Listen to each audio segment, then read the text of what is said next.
হাগ্ৰামা মহিলা সাহেবে যাৰ লগতে সৰকাৰ নকৰক কিয় আমি বিপিএফ হিসাবে टिकटों वोट प्रदान करिब লাগিব कि आइंदा 9 अप्रैल को आप नंगल की जो पिक्चर है उसमें आप छाप मार कर उसमें वोटिंग करेंगे इंशाल्लाह।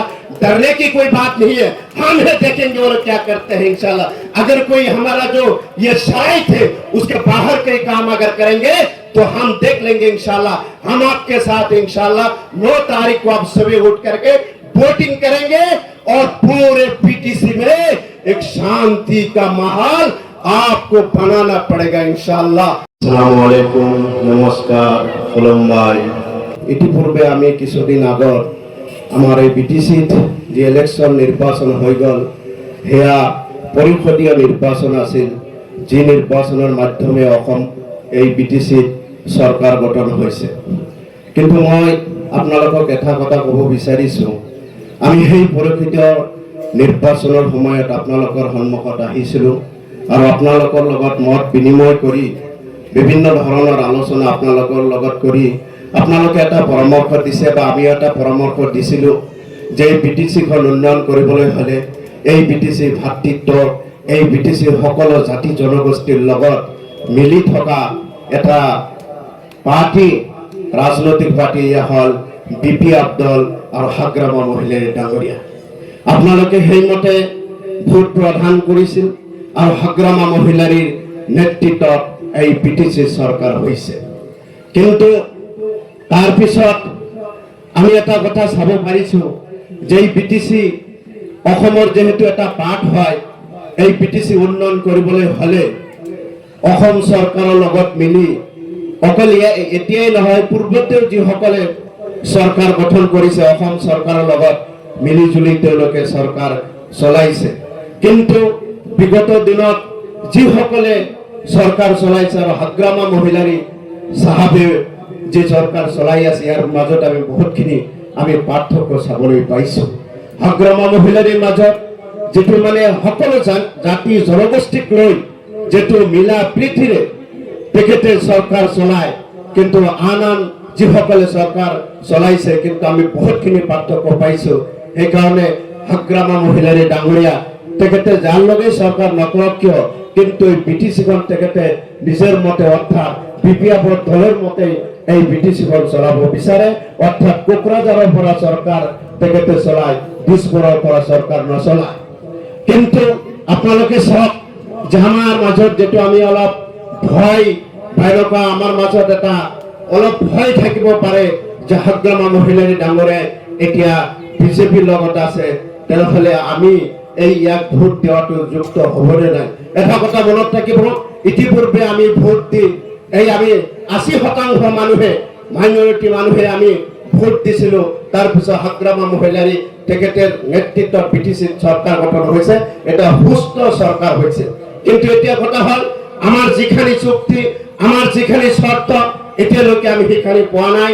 মাটির পাট্টার কথা তেখেতে কৈছে, ইতিমধ্যে তেখেতে আরম্ভ করেছে। এই বিটিসির উচ্ছেদ নহব বুলি তেখেতে কৈছে, উচ্ছেদ নহব এটা আমি দৃঢ় বিশ্বাস আছে। গতিকে হাগ্ৰামা মহিলাই সাহাবত তেখেতক সৰকাৰৰ পৰা আমি বহুতখিনি পাবলগীয়া আছে, এতিয়ালৈকে সেইখানে আমি উচুল কৰিব পৰা নাই।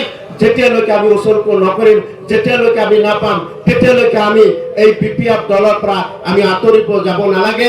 হাগ্ৰামা মহিলাই সাহাবে যাৰ লগতে সৰকাৰ নকৰক কিয় আমি বিপিএফ হিসাবে তেখেতক ভোট প্ৰদান কৰিব লাগিব।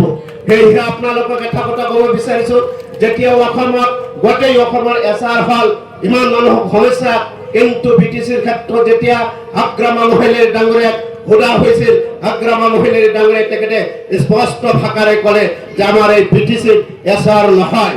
এনেদৰে অসমৰ মুখ্যমন্ত্ৰীক সাংবাদিকে যেতিয়া প্রশ্ন করেছে যে বিটিসি উচ্ছেদ হব না নাই, মাটির পাট্টার ব্যাপারে আপনি কি কয়, এই অসমৰ মুখ্যমন্ত্রী ডক্টর হিমন্ত বিশ্ব শর্মা ডাঙরে তেখেতে স্পষ্ট ভাষায় সংবাদ মাধ্যমে তেখেতে কৈছে যে বিটিসি যেহেতু হাগ্ৰামা মহিলাৰি ডাঙৰে আছে, তেখেতৰ নেতৃত্ব সৰকাৰ তেখেতে আমাৰ লগত থাকিলেও তাতে আমি হস্তক্ষেপ নকৰো, সম্পূৰ্ণ বিটিসিৰ দায়িত্ব হাগ্ৰামা মহিলাৰি ডাঙৰে দিয়া হয়েছে।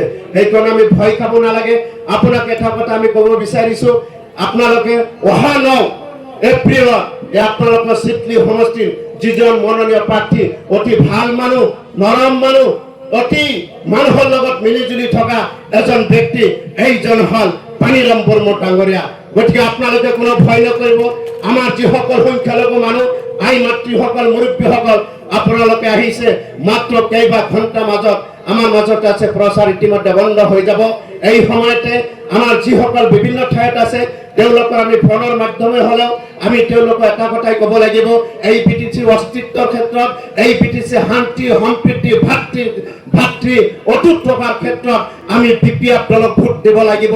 সেয়েহে আপোনাক অনুৰোধ জনাইছো, অহা 9 এপ্ৰিলত আপোনালোকে নাংগলৰ ছবিত ভোট দিব বুলি মই আশাবাদী। দিবনে ৰাইজ? হাত উঠাই দিব। আগ্ৰামা মহিলাৰী জিন্দাবাদ, पानीराम बर्मा जिंदाबाद, जेम्स बसमतारी साहब जिंदाबाद। मैं इस पीटीसी इस सिडली हल्का के तमाम मेरे माए बहने जो हमारे मुस्लिम जो माइनॉरिटीज के लोग हैं, मैं सभी से दरखास्त करता हूँ कि आइंदा 9 अप्रैल को आप नांगल की जो पिक्चर है उसमें आप छाप मार कर उसमें वोटिंग करेंगे इंशाल्लाह।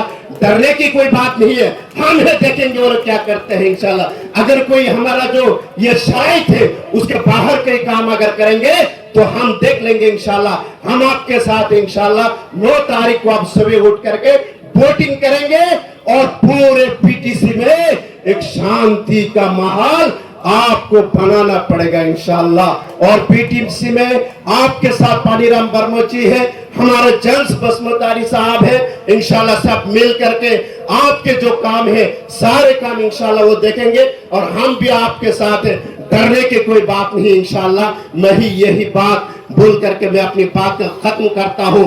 पानीराम जी जिंदाबाद, जेम्स बसमतारी जिंदाबाद, अग्रामा महिलारी जिंदाबाद और इस सिडली समष्टि के तमाम वोटर जिंदाबाद।